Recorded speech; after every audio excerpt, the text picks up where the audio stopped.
Secara umum, IRD atau entitas relationship diagram dapat diartikan sebagai sebuah model yang dapat mengatur hubungan antar entitas atau tabel dalam sebuah database. IRD sendiri memiliki komponen atau simbol. Yang pertama ada yang persegi panjang yang menggambarkan entitas, ada belah ketupat yang menggambarkan relasi, lingkaran yang menggambarkan atribut, dan yang terakhir garis sebagai penghubung antar entitas. Nah, di sini saya sudah memiliki contoh diagramnya. Di sini yang menjadi entitas adalah mahasiswa, anggota perpustakaan, dan buku. Kemudian kita menarik garis untuk menghubungkan kedua entitas yang kita miliki, yaitu entitas mahasiswa dan anggota perpustakaan. Nah, dari relasi yang terjadi antara mahasiswa dan perpustakaan, relasi yang terjadi yaitu mendaftar, di mana mahasiswa mendaftar sebagai anggota perpustakaan.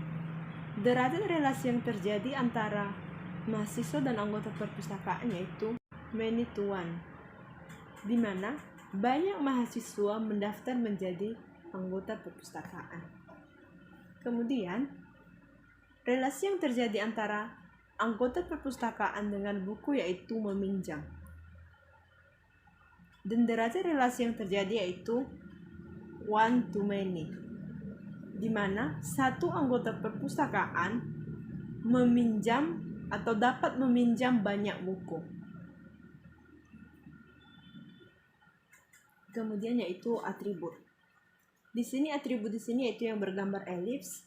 Atribut pada entitas mahasiswa yaitu NIM, nama, jurusan, dan alamat.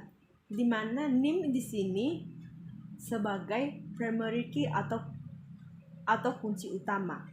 Atribut yang dimiliki oleh anggota perpustakaan yaitu ini, di mana nomor anggota sebagai primary key. Begitu juga pada entitas buku. Dia memiliki banyak atribut dan nomor buku sebagai primary key. Secara default, ketika MySQL pertama kali kita install, maka hanya akan terdapat satu user yaitu root. User root memiliki level tertinggi atau top level dalam database. Jadi, alangkah lebih baiknya ketika kita mengoperasikan MySQL, kita jangan menggunakan user root, tetapi hendaknya kita membuat user baru. Manajemen user dalam database perusahaan atau organisasi juga berfungsi untuk membantu administrator dalam mengelola data perusahaan atau organisasi, yang dimana nantinya administrator akan memberikan hak akses kepada user untuk mengelola database tersebut. Ini adalah query yang digunakan untuk menciptakan user. Berikut merupakan query hak akses yang dapat diberikan kepada user. Ini adalah beberapa hak akses yang dapat diberikan oleh administrator kepada user. Langsung aja kita coba praktekkan. Kita buka dulu SAM control panel kita. Kita aktifkan Apache dan MySQL.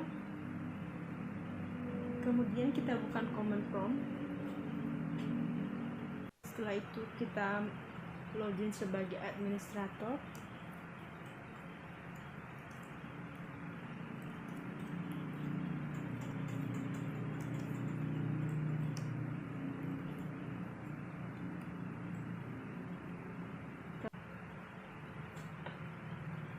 Kemudian untuk login sebagai administrator, kita masuk dalam database MySQL.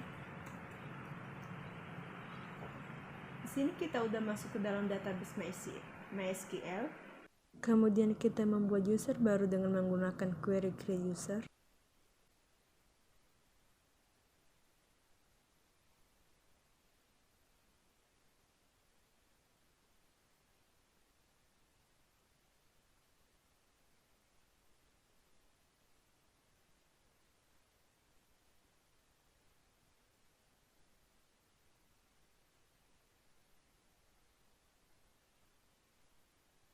Di sini bisa kita lihat bahwa user telah berhasil kita buat. Kemudian kita membuat hak akses kepada user untuk mengelola database kita.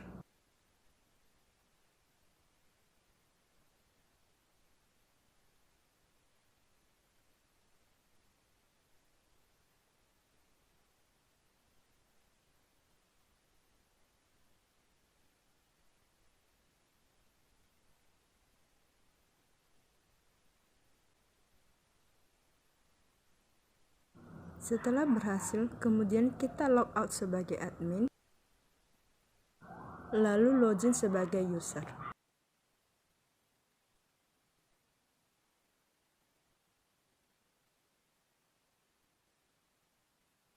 Setelah itu, kita bisa mengakses semua data dalam database perusahaan karena admin telah memberikan hak akses sepenuhnya kepada kita untuk mengelola database tersebut.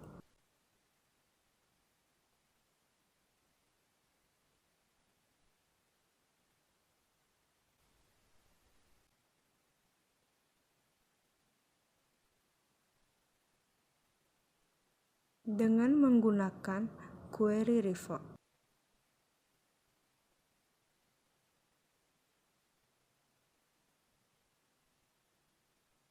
Hak akses telah berhasil kita hapus.